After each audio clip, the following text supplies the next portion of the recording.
নমস্কার তোমাদের সবাইকে সানাস স্মাইল এডুকেশন সেন্টারে স্বাগত। আজকের ক্লাসটি শুরু করছি।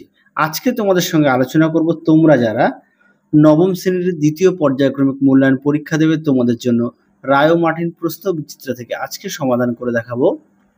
নবম শ্রেণীর বাংলা বিষয় মডেল নম্বর 1 অর্থাৎ 1 নম্বরের স্কুলের তোমাদের যে সমস্ত ছোট ও বড় প্রশ্নগুলি আছে সমস্ত প্রশ্নের উত্তরের সমাধান করে দেখাবো। চলো দেরি না করে মূল বিষয়ে যাওয়া যাক। চলো তার আগে তোমাদের সিলেবাস সম্পর্কে একটু দেখিয়ে দিই। তোমাদের সেকেন্ড ইউনিট টেস্টে কোন কোন অধ্যায় থেকে তোমাদের পরীক্ষায় থাকবে দেখে নাও একটু সিলেবাসটা।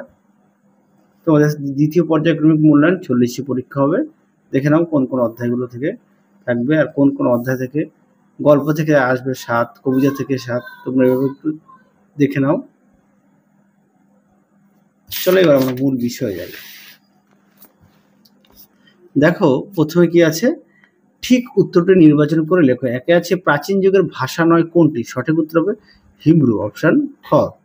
দুই দেখো গঙ্গাসাগরের ঢেউয়ে ডুবে গেছে, সঠিক উত্তর হবে মেঘ, অপশন গ।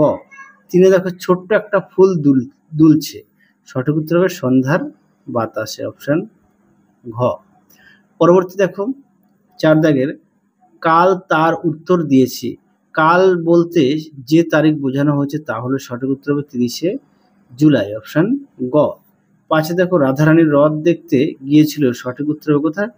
মাহেশে, অপশন গ। 6 দেখো ঢেঁড়স একটি দেশি শব্দ, অপশন ক। 7 দেখো প্রফেসর শঙ্কু আবিষ্কৃত পাখি পোড়ানো যন্ত্রটির নাম হচ্ছে অর্নিথন, অপশন ক। পরবর্তী প্রশ্ন দেখো কি আছে, 2 দাগের কম বেশি 15টি শব্দ উত্তর দাও। প্রশ্ন মান হচ্ছে 1। একে আছে রাধারানী গল্পে যে নোটের কথা এসেছে তাতে কার নাম লেখা ছিল? উত্তরটা হবে রুক্মিণী কুমার রায়ের। 2 দেখো বাংলার নীল সন্ধ্যাকে কবি কিসের সঙ্গে তুলনা করেছেন? উত্তরটা লিখবে কেশবতী কন্যার সঙ্গে তুলনা করেছেন। 2-3 দেখো সারাটা দিন আপন মনে ঘাসের গন্ধ মাখে, কে এমনটি করে থাকে? দেখো প্রশ্ন উত্তর দেখে নাও। প্রশ্নের উত্তরটি তোমরা এখান থেকে এই পর্যন্ত লিখবে। পরবর্তী প্রশ্ন দেখো কি আছে, 2-5 হিন্দি ভাষা সাহিত্যের বঙ্কিম কাকে বলা হয়? উত্তরটা লিখবে প্রেমচন্দ্রকে। 2-6 দেখো অতি দ্রুত চলো, দ্রুত কোন ধরনের বিশেষণ? উত্তরটা লিখবে ক্রিয়া বিশেষণ। 7 দেখো সকলেই কবি নয়, কেউ কেউ কবি, এটি কি ধরনের সর্বনাম পদ? উত্তরটা লিখবে অনির্দেশক সর্বনাম। 8 দেখো আর গাছের আসল নাম কি? দেখো উত্তরটি দেখে নাও। প্রশ্নের উত্তরটি আর গাছের আসল নাম। পরবর্তী প্রশ্ন দেখো কি আছে, আচ্ছা এখানে একটা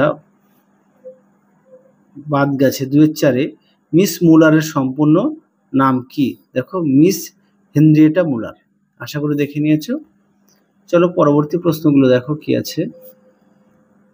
পরবর্তী দেখো 3 দাগের কম বেশি 150টি শব্দের নিচে যে কোনো একটি প্রশ্নের উত্তর দাও। 3 রেখে দেখো নেভে না তার যন্ত্রণা যে দুঃখ হয় না বাসি, কার কোন যন্ত্রণার কথা উদ্ধৃতাংশে ব্যক্ত হয়েছে? তার দুঃখ বাসি না হওয়ার কারণ কি? দেখো প্রশ্নের উত্তর দেখে নাও। প্রশ্নটি তার উত্তরটাও দেখে নাও, প্রশ্নটা মিলিয়ে নাও, দেখে নাও উত্তরটি। চলো পরবর্তী প্রশ্ন দেখো কি আছে। 3-2 বাংলার নীল সন্ধ্যা কেশবতী কন্যা যেন এসেছে আকাশে, বাংলা নীল সন্ধ্যার বর্ণনা কেশবতী কন্যার উপস্থিতি কতটা তাৎপর্যপূর্ণ? দেখো প্রশ্ন উত্তরটি দেখে নাও, প্রশ্নটি তার উত্তরটাও দেখে নাও, সুন্দর করে দেওয়া আছে, দেখে নাও, দেখে নাও উত্তরের বাকি অংশটুকু। চলো পরবর্তী প্রশ্ন দেখো কি আছে। 4 দাগের কম বেশি 150টি শব্দের নিচে যে কোনো 2টি প্রশ্নের উত্তর দাও। দেখো প্রশ্নটা তোমরা দেখে নাও, আমি উত্তরটা দেখিনি। দেখে নাও প্রশ্নটি উত্তরটা তোমরা এখান থেকে লিখবে। যাদের বই আছে অবশ্যই বই থেকে পড়বে, যাদের বই নেই তোমরা একটু খাতায় লিখে নিয়ে পড়বে। দেখে নাও উত্তরের বাকি অংশটুকু। চলো পরবর্তী প্রশ্ন দেখো কি আছে। পরবর্তী আছে 4-2 তাহার দরিদ্র কিন্তু লোভী নয়, কাদের সম্পর্কে এই উক্তির? বাকি প্রশ্নটা একটু তোমরা দেখে নাও, আমি প্রশ্নটা বললাম না, উত্তরটা দেখাই। দেখে নাও প্রশ্নটি, তার উত্তরটা তোমরা দেখে নাও। যাদের বই আছে অবশ্যই বই থেকে পড়বে, যাদের বই নেই তোমরা একটু খাতায় লিখে নিয়ে পড়বে। এই পর্যন্ত লিখবে।